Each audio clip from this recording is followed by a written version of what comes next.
Director சங்கரை பற்றி ஒன்று எல்லாருக்கும் தெரியும். நான் அந்த 80s எங்கள் கதைகள்லாம் ரொம்ப பேருக்கு தெரியாது. அவர் என்கிட்ட வந்து அசிஸ்டன்ட் டைரக்டராக ஒரு காமெடி, ஏன்னா என் படங்களில் வந்து காமெடியே இருக்காது, வெறும் கதையை மட்டும்தான் எனக்கு சொல்ல தெரியும். நல்ல அந்த காலங்களெல்லாம் ஒரு பழக்கம் இருந்துச்சு. ஒரு சீரியஸ் சப்ஜெக்ட் ஒன்று போய்கிட்டே இருக்கும், ஒரு காமெடி ட்ராக், அது ஒரு கதை தனியாக இருக்கும். ஒரு 3 சீன் சீரியஸ் சீன் வந்துச்சுன்னா ஒரு சீன் அது வரும். அது ஒரு ஸ்க்ரீன் பிளே பேட்டர்ன் இருக்கும். ஆனால் அந்த காலத்தில் நான் வந்து எனக்கு அப்படி எனக்கு ஹியூமர் சென்ஸ் கிடையாது. கதைகள் மட்டும் இதான் கதை, இதான் கண்டென்ட், அதை மட்டும் தான் சொல்ல தெரியும். அப்படியே சொல்லி ஜெயிச்சிட்டேன். அது வேற விஷயம். அது மற்றவங்களுக்கு வித்தியாசப்பட்டதுனால. காரணம் என்னன்னா, அந்த எதுக்காக சொல்ல வரேன் அப்படின்னு சொன்னா, படைப்பாளிகள் இயக்குநர்களை வந்து நான் வந்து ரொம்ப பெருமையாக சொல்லுவேன். வி கேன் கிரியேட் அந்த கேரக்டர் கதாபாத்திரங்களை நம்ம படைக்கிறோம். படைப்பாளிகள்னு சொல்லுவேன். கடவுள் மாதிரி மனுஷனை படைச்சான்னு சொல்லுவாங்க. அது மாதிரி நம்ம கதாபாத்திரங்களை படைக்கிறோம். அந்த கதாபாத்திரத்தில் நம்ம எப்படி அந்த கதாபாத்திரை உருவாக்குறோம். அதுல யாரு நடிச்சாலும் அது ஹீரோ. அப்படி இருக்கணும் அந்த கதாபாத்திரத்தின் தன்மை. அது சாப்பிட்டு நான் ரொம்ப ரசிப்பேன். ஒரு நடிகனை பார்க்க முடியாது. யார் சொன்னாங்க நான் 3 நிமிஷம் பார்த்தேன், அதுக்கப்புறம் தான் கதைக்குள்ள இன்வால்வ் ஆனேன். அது அவருடைய இயற்கை. அவர் படம் பார்க்கும்போதே யார் நடிக்கிறார் ஹீரோ அப்படின்றதெல்லாம் கிடையாது, அந்த கதாபாத்திரமாகவே பார்த்துட்டு. அப்படியாப்பட்ட ஒரு இயக்குநரிடமிருந்து சுரேஷ் சார் வந்திருக்கிறாரு. அவருக்கு என்னுடைய வாழ்த்துக்கள். திரும்பவும் சொல்கிறேன், as a directors we can create characters, we can create heroes. அது வந்து நான் பெருமையாக சொல்லிக்கிறேன். அதனால் தம்பி அக்ஷய், உங்களுக்கு முதல் படமே வந்து ஏன்னா நான் அவரை பற்றி அப்புறம் சொன்னேன். ஒரு நல்ல டீம் கிடைச்சிருக்கு, நல்ல இயக்குனர் கிடைச்சிருக்கு. நான் சங்கரை பற்றி எது சொல்ல வந்தேன் அப்படின்னு சொன்னால், அவர் என்கிட்ட 17 படம் உதவி இயக்குனராக இருந்தார். இடையில குஞ்சுமோன்னு ஒரு பெரிய ப்ரொடியூசர். அவர் இடையில ஒரு 5 படம் 6 படம் சங்கர்கிட்ட வேலை செஞ்ச பிறகு நாங்கள் 2 பேரும் வேளாங்கண்ணியில் மீட் பண்ணுவோம். சார் உங்கள் அசிஸ்டண்ட் யாராவது எனக்கு அனுப்புங்க, அவர் படம் பண்ணலாம்னு ஆசைப்படுறேன். நான் சங்கர் மலையாளத்தில் நிறைய பெரிய டிஸ்ட்ரிபியூட்டர் தமிழில் படம் எடுத்துருன்னு சொல்கிறாரு, நீ அவரை போய் பாரு, உனக்கு வாய்ப்பு கொடுக்குறேன்னு சொல்கிறாரு அப்படின்னு சொல்ல. இல்லை சார் நான் இப்போ போகிறேன், நான் இன்னும் கற்றுக்கிறேன், எனக்கு இன்னும் பேஸ்மெண்ட் வேணும் அப்படின்னு சொல்லி 17 படங்கள் எனக்கு வேலை செஞ்சுட்டு ஒரு டைரக்டர். அதுதான் அந்த அந்த ஃபவுண்டேஷன் வேணும். இயக்குநர்களுக்கு அது இப்பத்த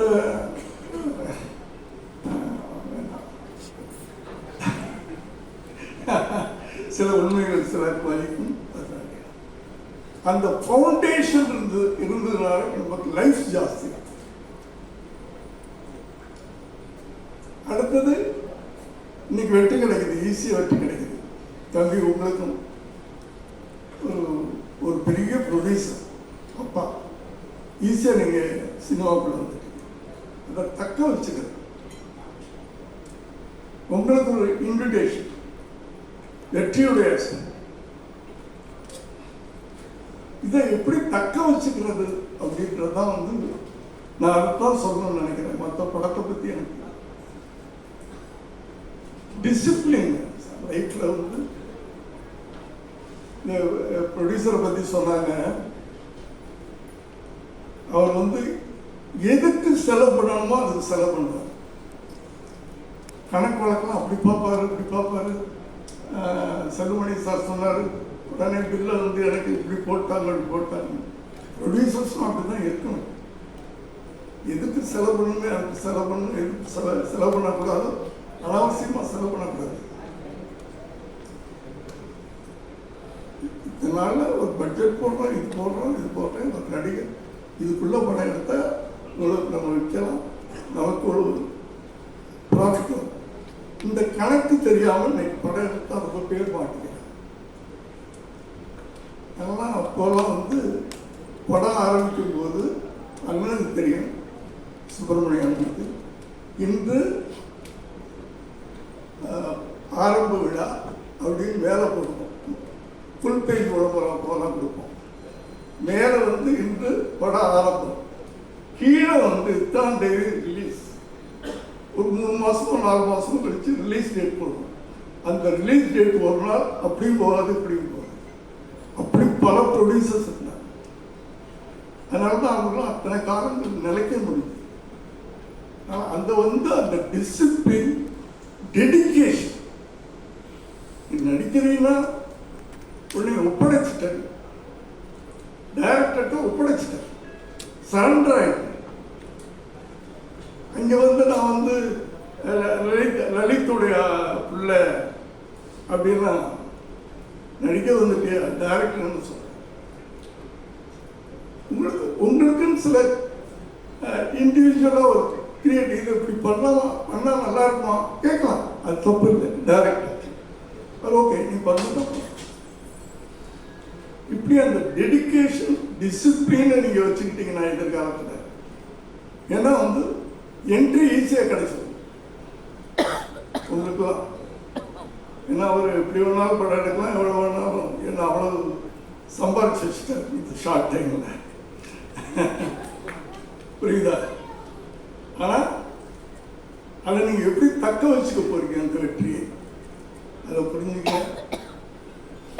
அடுத்தது லலித் சார், அவர் சொன்னார், அவரை வந்து எத்தனையோ வருஷங்களுக்கு முன்னாடி என்னுடைய மண்டபத்தை லீஸ் எடுக்கிறதுக்காக வந்தார். அப்போ சுப்பிரமணியன் ஃபோன் பண்ணி சொன்னார், சேசி சார், நீங்கள் எங்கிட்ட எப்படி பிஸ்னஸ் பண்ணுவீங்களோ அதே மாதிரி லலித்தை நினச்சிங்க, இதே வார்த்தை சொன்னீங்க சார், கரெக்டா? நான் எப்படியோ அதே மாதிரி லலித் நீங்கள் நம்பி அவர்கிட்ட கொடுக்கலாம் அப்படின்னாரு. அப்போ ஆரம்பித்த அந்த தொடர்பு கொஞ்சம் கொஞ்சமாக இன்னைக்கு தமிழ்நாட்டில் உலகம் பூரா தெரியக்கூடிய ஒரு பெரிய தயாரிப்பாளராக இருக்கிறாரு. அவருக்கு என்னுடைய வாழ்த்துக்கள் சார். எல்லாரும் படத்தை பற்றி சொன்னாங்க. நான் சொல்ல அந்த படத்தை நம்ம மிஸ் பண்ணிட்டவே எனக்கு கூப்பிட்டேன்னு நான் ஃபீல் பண்ணேன்.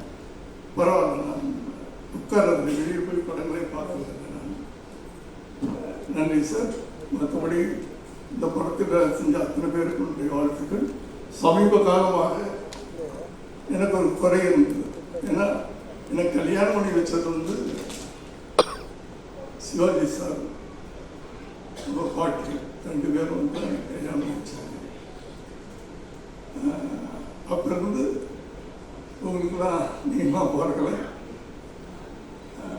அந்த அந்த 20 பேர் உட்கார்ந்து சாப்பிட்ற அந்த டைனிங் டேபிள் இன்னைக்கு இருக்குன்னு நினைக்கிறேன் வீட்டில். அந்த பாட்டி அந்த டைனிங் டேபிள் தான் எங்கள் அசிஸ்டன்ட் டைரக்டர்லாம் உட்காந்து சாப்பிட்டாங்க. இப்போ கீழேலாம் உட்காந்து அவங்களே சர்வ் பண்ணுவாங்க. அப்படி எனக்கு அண்ணன்னு சொல்லிட்டு சிவாஜி சார் ரொம்ப பிடிக்கும். உங்களுக்கு முதல்ல ஒரு நல்ல படம் அமைஞ்சது, பிறகு பண்ணி சமீப காலமாக ஒரு நல்ல டீம் உங்களுக்கு அமையலையும். ஏன்னா ஒரு நல்ல நடிகன் உங்களுக்குள்ள இருக்கு. நான் அதை ஒரு வாரத்தில் நான் ஃபீல் பண்ணேன். அந்த ஒரு நல்ல நடிகனை கரெக்டாக யூஸ் பண்ணுறதுக்கு சரியான ஒரு டீம் கிடைக்கலையா, ஒரு டேரக்டர் கிடைக்கலையா, அதுக்கு இதில் கிடைச்சிருக்குன்னு எல்லாரும் சொன்னாங்க. வாழ்த்துக்கள் சார்.